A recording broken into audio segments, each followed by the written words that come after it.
హరి ఓం. భక్తి రాగం ప్రేక్షకులకు శుభాభివందనములు. శ్రీ గురుభ్యో నమః. సరస్వత్యై నమః. సర్వమంగళ మాంగళ్యే శివే సర్వార్థ సాధికే శరణ్యే త్రయంబకే దేవి నారాయణీ నమోస్తుతే. కార్తీక మాసం. కార్తీక మాసం దేనికయ్యా ప్రసిద్ధి అంటే దీక్షలు, మాలలు అంటాం. అంటే అది దీక్ష అన్నా మాల అన్నా ఏది అన్నా కూడా అది ఏ రకంగా చెప్పినా ఒకటే. అది ఏంటయ్యా అంటే భగవంతుణ్ణి, అంటే మనము ఏదో ఒక రూపాన్ని మనం మనస్ఫూర్తిగా ఆ పరమాత్ముని ఆ రూపంగా అనుగ్రహాన్ని పొందడం కోసము దీక్షగా 41 రోజుల పాటు, అంటే మండలం రోజులు. ముఖ్యంగా ఏ దీక్ష అయినా కార్తీక మాసంలో అయితే 10 రెట్లు ఫలితాన్ని ఇస్తుంది. కాబట్టి ఈ మాసంలోనే చాలామంది చాలా రకాలైనటువంటి మాలధారణలు చేస్తూ ఉంటారు. అందులో శివమాల, హనుమాన్ మాల, శక్తిమాల, ఇలా వివిధ రకాల మాలలు. ముఖ్యంగా అయ్యప్ప స్వామి దీక్షలు లేదా అయ్యప్ప మాలలు అనొచ్చు. అయితే ఇక్కడ మనం ఆలోచించాల్సింది ఏంటంటే మాల వేసుకుంటేనేనా, లేకపోతే మనం ఆరాధన చేసుకుంటున్నాం కదా, భగవంతుణ్ణి నిత్యం స్మరించుకుంటే సరిపోతుంది కదా. ఈ మాలలు దేనికి, ఎందుకు వేస్తున్నాం అని అంటే కనుక మనకి తెలుసున్నటువంటిదే. మనం చూడండి, ఒక నియమము నియంత్రణ లేకపోతే ఎలా పడితే అలా చేస్తూ ఉంటాం. ఉదాహరణకి చిన్నప్పుడు చూడండి, పిల్లల్ని అదే ఇంట్లో పెట్టుకుని చదవమన్నా మనం నేర్పిస్తాము అన్నా కూడా గారాలు పోతూ మొండికేస్తారు పిల్లలు. అందుకనే పాఠశాలకి పంపిస్తారు. పాఠశాల అది కూడా ఒక మాల కింద.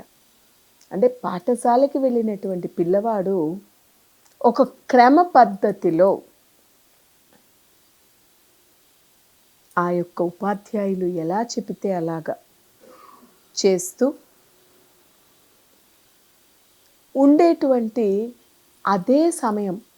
అదే సమయము సెలవు వచ్చిందంటే ఇంట్లో ఎలా పడితే అలా చేసేటువంటి పిల్లలు, అదే ఆ యొక్క పాఠశాల ఉంది అంటే ఒక నియమంతో, నిష్ఠతో, భయముతో, భక్తితో అనేకంట భయంతో, అమ్మో ఇక్కడ నేను మనకి చెప్పిన ప్రకారం చెయ్యకపోతే ఆ యొక్క టీచర్లు, ఉపాధ్యాయులు కొప్పడతారేమో, కొడతారేమో అనేటువంటి భయభక్తులతోనే పిల్లలు చదువుతారు. అదే చదువుని మనం మామూలుగా ఇంట్లో తల్లిదండ్రులు నేర్పిస్తే కనుక ఎవరు కూడా శ్రద్ధ పెట్టరు. విపరీతమైన గారాలు పోతూ ఉంటారు పిల్లలు. అలాగే మనమందరము కూడా భగవంతుని యొక్క బిడ్డలమే, ఆ పరమాత్మ యొక్క బిడ్డలం. కాబట్టి చేసినా పర్వాలేదులే, చేయకపోయినా భగవంతుడు మనవాడే కదా, పరమాత్ముడు మనవాడే కదా, ఏం కాదులే, ఆయనకి తెలుసు, చూసుకుంటాడులే అనేటువంటి ఒక నిర్లక్ష్యపు ధోరణి అనేకంట ఒక రకమైనటువంటి అతి గారాభం ప్రేమతోని ఏం చెయ్యట్లేదే, భగవంతుడికి ఒక్క పూట దండం పెట్టకపోతే ఏం కాదులే, భగవంతుడికి పూజ చేయకపోతే ఆయన ఏం కాదనట్లే, ఆయన చేయకపోతే నేనేదో శిక్షిస్తాను అనట్లే అనేటువంటి ఒక ధోరణిలో పోతూ ఉంటాం.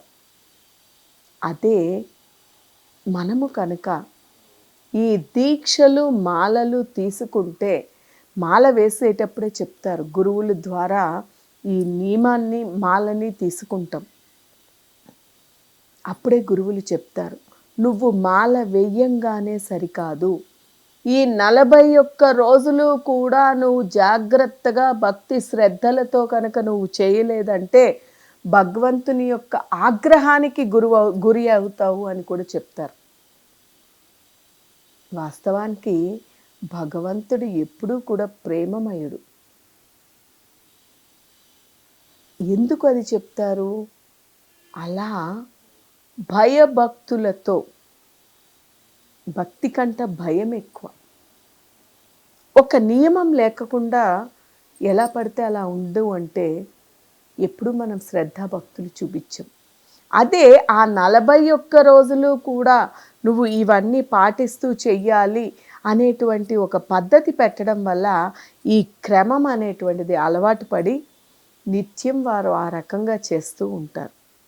పొద్దున్నే సూర్యోదయానికి మునుపే స్నానం సంధ్యలు కానించి, భగవదారాధన కానించి, ఆ తరువాతనే అల్పముగా, అల్పాహారం అంటాం మనం. అంటే అల్పాహారం అనేసరికి అన్నం తినంగానే మేము విపరీతంగా టిఫిన్లు తినచ్చు, పళ్ళు తినచ్చు, పాలు తాగొచ్చు అంటూ మనకి ఇప్పుడు కొత్త రకమైనటువంటి పద్ధతులు వస్తున్నాయి.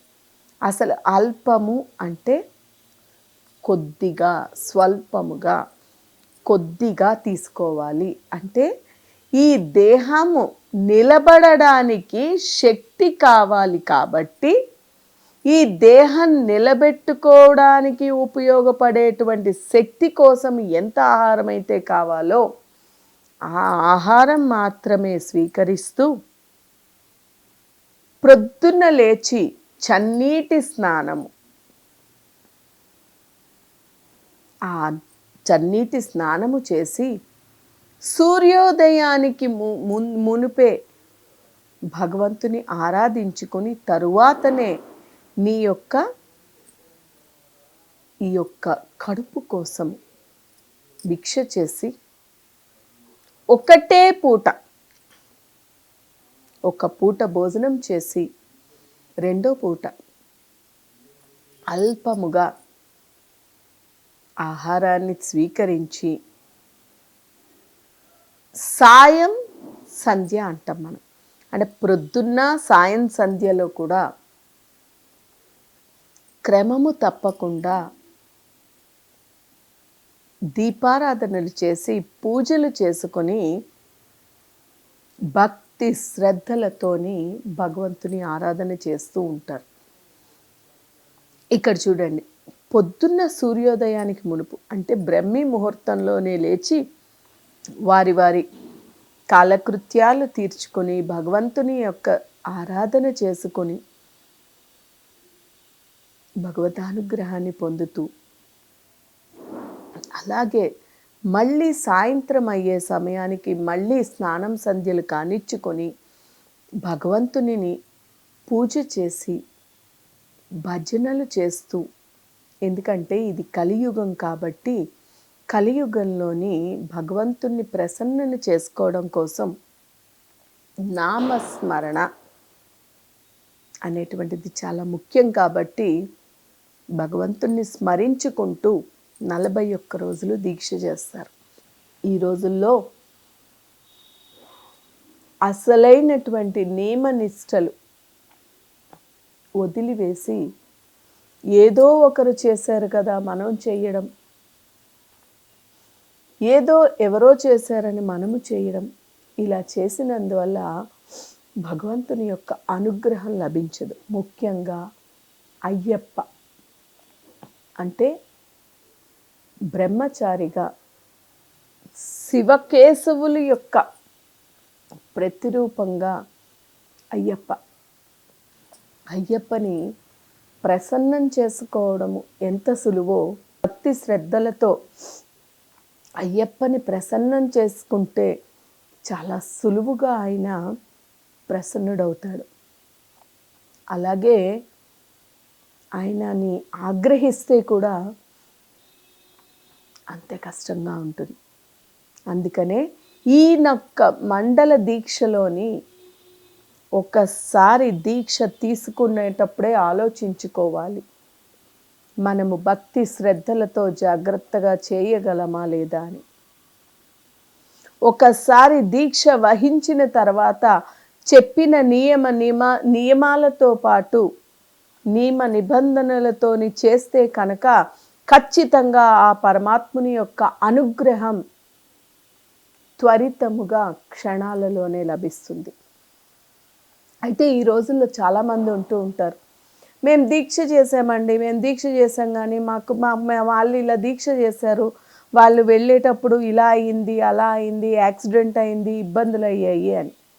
అంటే మనము చేసేటువంటి పనిలో ఏదో లోపం ఉంది, ఏదో జరుగుతోంది కాబట్టే మనకు అటువంటి ఇబ్బందులు కలుగుతాయి తప్ప, లేకపోతే మనము ఎప్పుడైతే భక్తి శ్రద్ధలతో నియమైనటువంటి నియమ నిష్టలతోని దీక్ష చేస్తామో అప్పుడు చిన్న చిన్న పరీక్షలుగా భగవంతుడు ఏమైనా పెట్టచ్చేమో కానీ ఎప్పుడూ కూడా భగవంతుడు ఇబ్బంది పెట్టడు. ఇదే సత్యం సత్యం సత్యం. అందువల్ల భక్తి శ్రద్ధలతో ఆ యొక్క ధర్మ ప్రకారంగా ఆ యొక్క దీక్షలో ఏమేమి పాటించాలో తెలుసుకొని ఆ రీతిలోని అయ్యప్పని దీక్ష వహించి మనము ఆరాధించినట్టయితే అయ్యప్పని త్వరగా మనం ప్రసన్నుని చేసుకొని మన వాంఛలు తీర్చుకోవచ్చు. 41 రోజులు మండల దీక్ష ఎవరైతే భక్తి శ్రద్ధలతో నిజమైనటువంటి ప్రేమతోని నిజమైనటువంటి భగవంతునిపై నమ్మకంతో చేస్తే కనుక ఆ పరమాత్ముని యొక్క కరుణ ఖచ్చితంగా లభిస్తుంది అని నేను చెప్పగలను. ఏదో ఒక రూపంలో ఆయన ఆ వాంఛని నెరవేరుస్తాడు, ఏ వాంఛతో అయితే వారు దీక్ష చేస్తారో. మనము సంకల్పము చేసుకునే సమయంలోనే మనకి ఏమి కావాలో వాస్తవికంగా అనుకుని తెలుసుకొని ఆ రకంగా సంకల్పము చేసి 41 రోజులు కనుక మనము శ్రద్ధ భక్తులతోని మనము దీక్ష చేసి భగవంతుని ఆరాధించినట్టయితే, అయ్యప్పని ఆరాధించినట్టయితే అయ్యప్ప యొక్క అనుగ్రహము తక్షణమే మనకి లభిస్తుంది. కనుక ఆ రకమైనటువంటి భక్తి శ్రద్ధలతో కూడుకున్నటువంటి ఈ యొక్క మాలధారణలు చేసి భగవంతుని ఆరాధన చేసుకుని ఆ భగవంతుని అయ్యప్ప యొక్క అనుగ్రహాన్ని పొంది భగవద్ ఆశీస్సులతో మన వాంఛలు నెరవేర్చుకొని భగవద్ అనుగ్రహంతో పాటు దృష్టి మనపై పడేటట్టు చేసుకుంటూ భగవంతుని స్మరించుకొని భగవంతుని మనస వాచ కర్మణ త్రికరణ శుద్ధితో భగవంతునికి శరణాగతి భావనతోని శరణాగతులమయ్యి ఆ పరమాత్ముని మనందరము కూడా స్మరణ చేసుకోవాలి అని కోరుకుంటూ హరి ఓం తత్సత్.